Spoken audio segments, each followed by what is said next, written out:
The declining white population in the United States.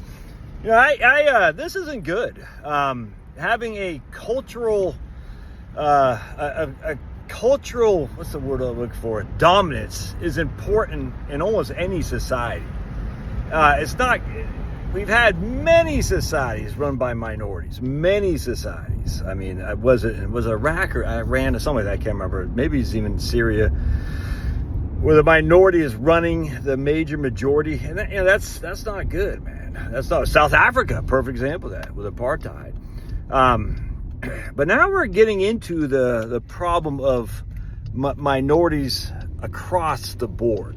Because what the interesting thing was, whites are going to drop like a freaking brick in water because of a couple of things. One, we're older. That's just all there is to it. The white population is significantly older than all the other populations in the United States, which means we're dying off at a much more quickly rate than all the other populations. Two, whites just aren't having that many kids.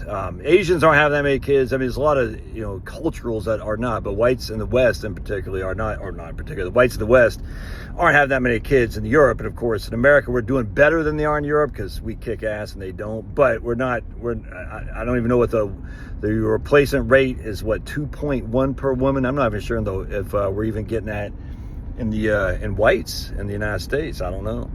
Part three is that right now, or at least as of 2024, Northern Africans and Middle Easterners were considered white in the census, all right? And there's, 3.5 to 4 million of these people that as of the next census reading will not be considered white anymore. They'll be considered MENA, Middle Eastern Northern Africans. They will not be considered white anymore.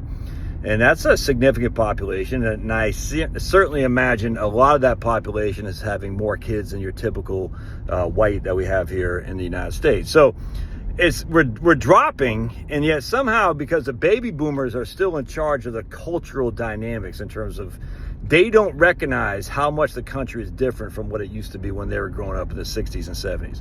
Back then, because of basically no immigration at all from like 1920s on, they were never raised around any other, maybe a couple blacks, maybe a couple Hispanics, but other than that, no one else, none, because there's no immigration at all.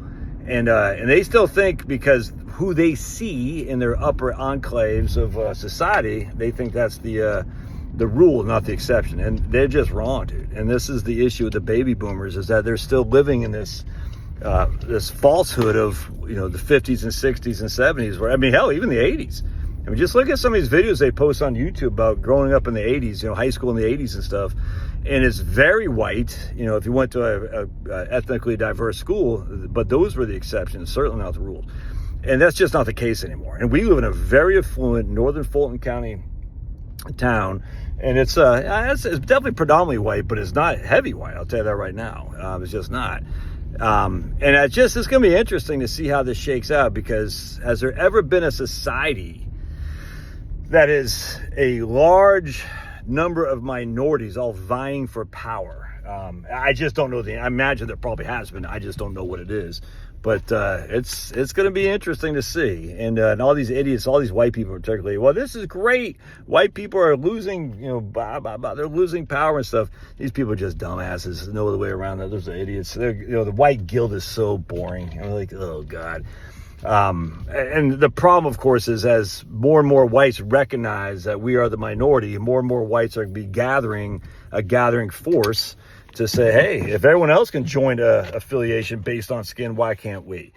And as a Christian, that's not good. We don't want a skin color as our basis for our existence. We want our love of Jesus. And I just, this is my concern, frankly, is that they're gonna try to separate, they being evil, satanic, to separate into race, our uniforms, our skin, essentially, and that's not good. And I just hope people don't fall for that, and I just hope they fall on their knees to turn to Jesus and his Father, the Heavenly Father, who created the whole world, the whole universe, to love us as we should honor him. I just hope that's what we do, but I am kind of worried about that. All right, God bless.